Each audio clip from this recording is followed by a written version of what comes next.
আসসালামু আলাইকুম বন্ধুরা, কেমন আছেন আপনারা? আলহামদুলিল্লাহ, আপনাদের দোয়ায় আমি খুব ভালো আছি। আমার একটু ঠান্ডা লেগেছে, তাই আমার কণ্ঠটা একটু মোটা হয়ে গেছে।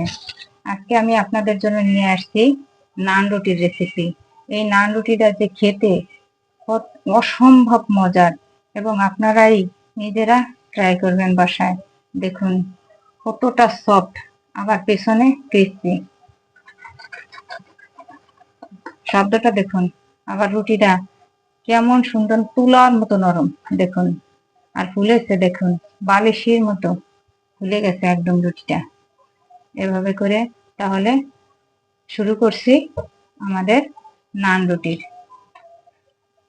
নান রুটির জন্য আমি নিয়ে নিচ্ছি 2 কাপ ময়দা। আপনারা ময়দাটাই ব্যবহার করার চেষ্টা করবেন, আটা দিয়েও হবে। যদি একান্ত না থাকে তাহলে আটাটাই ব্যবহার করবেন। দিয়ে দিচ্ছি 2 চা চামচ গুঁড়া দুধ এবং স্বাদ মতো লবণ, 1 টেবিল চামচ চিনি, 1 চা চামচ ইস্ট। এটাকে ভালো করে একটু মিশিয়ে নেব।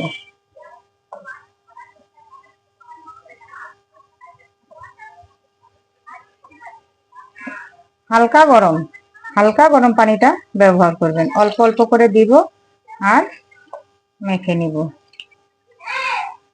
বেশি গরম দিবেন না, তাহলে ডোটা পারফেক্ট ভাবে হবে না। তবে যখন হাতে বেঁধে আসবে তখন 1 টেবিল চামচ দিয়ে দেবেন ঘি। আপনারা তেলটাও ব্যবহার করতে পারেন, তবে আমি ঘিটাই ব্যবহার করছি। এবার ভালোভাবে মেখে নিব।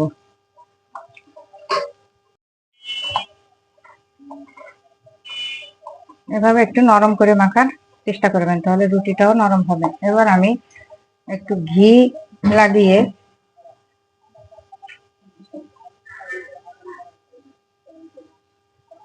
যে কোনো গরম স্থানে ঢাকনা দিয়ে ঢেকে রেখে দেবো 1/2 ঘন্টার জন্য। 1/2 ঘন্টার বেশি আপনারা রাখবেন না, তাহলে রুটির টেস্টটা চেঞ্জ হয়ে যাবে। ফিরে আসছে 1/2 ঘন্টা পরে। দেখুন ফুলে ডাবল হয়ে গেছে।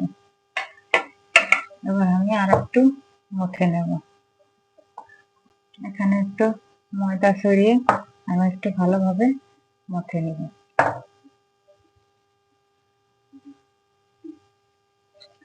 এবার আমি রুটিটাকে 4 ভাগে ভাগ করে নেব। এভাবে আমি 4টে লেচি বানিয়ে নিয়েছি।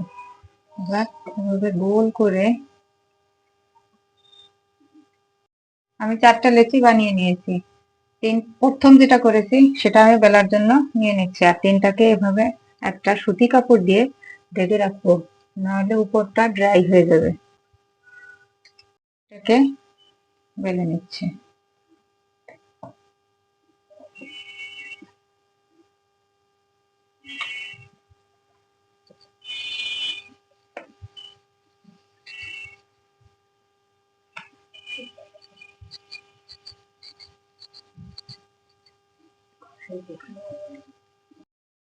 একইভাবে আমি 2টো রুটি এতটুকু পুরুত্ব করে বেলে নিয়েছি।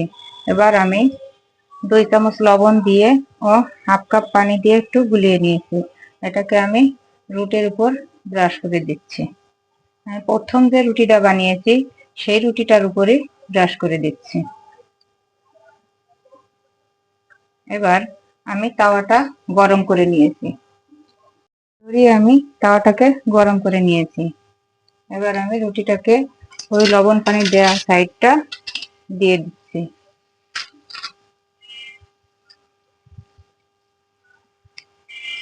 এবার ঢেকে রেখে দেবো 1 মিনিট। 1 মিনিট পরে ফিরে আসছি। দেখুন বন্ধুরা, রুটিটা কত সুন্দরভাবে ফুলেছে। এবার আমি তাওয়াটা চুলার হিটটা বাড়িয়ে তাওয়াটাকে উপর করে দেব এবং দেখতে থাকবো যে কিভাবে ফোলে। তাওয়াটাকে ঘুরিয়ে ঘুরিয়ে আমি রুটিটাকে ভেজে নিয়েছি। দেখুন বন্ধুরা, রুটিটা কত সুন্দরভাবে হয়েছে। জালটা কমিয়ে নিলাম।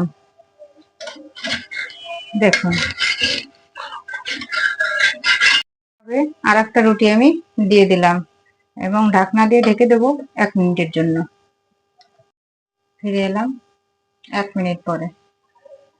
আপনাদের 1 মিনিটের কম বা বেশিও লাগতে পারে আপনাদের চুলার হিটের উপর। দেখুন আমি চুলার হিটটা কিরকম রেখেছি। এবার আমি চুলাটা বাড়িয়ে দিচ্ছি। এবার আমি উপর করে নিচ্ছি। একইভাবে আমি রুটিটাকে সেঁকে নেব। তাওয়াটা ঘুরিয়ে ঘুরিয়ে সেঁকে নেব। দেখুন বন্ধুরা কত সুন্দরভাবে রুটিটা ফুলেছে। রুটির পিছন পাটটা আপনারা একটু দেখুন কত সুন্দর, ঠিক দোকানের মতো, এবং রুটিটা সফট। এভাবে করে আমি সবগুলো রুটি বানিয়ে নিচ্ছি। বন্ধুরা রুটিটা কত সুন্দর সফট দেখুন, আবার নিচে ক্রিস্পি। 4টে রুটি আমার একভাবে ফুলেছে কত সুন্দর। আমি আপনাদের ছিঁড়ে দেখাই দিচ্ছি। দেখুন কত সুন্দর ভিতরে জালিটা। দেখুন আপনারা আমি যেভাবে যে মাপগুলো দিয়েছি সেই মাপে বানানোর চেষ্টা করবেন, এবং এসব জিনিস খুব সেন্সিটিভ, একটু ধৈর্য সহকারে করবেন, অনেক সুন্দর হবে। রুটিটা খেতে অনেক মজার ছিল, এবং আমি বুরহানিও বানিয়েছিলাম, চাপও বানিয়েছিলাম, তাই দিয়েই সার্ভ করেছিলাম। দেখুন মাঝে মাঝে রাত্রে এটা আমাদের করা হয় বাসাতেই। আমি বাহির থেকে কোনো খাবার বাচ্চাদের কিনে খাওয়াই না, আমি বাসায় এভাবে করে কিনে খাওয়ানোর বানিয়ে খাওয়ানোর চেষ্টা করি। আজ এ পর্যন্তই। ফিরে আসবো নতুন রেসিপি নিয়ে। আল্লাহ হাফেজ।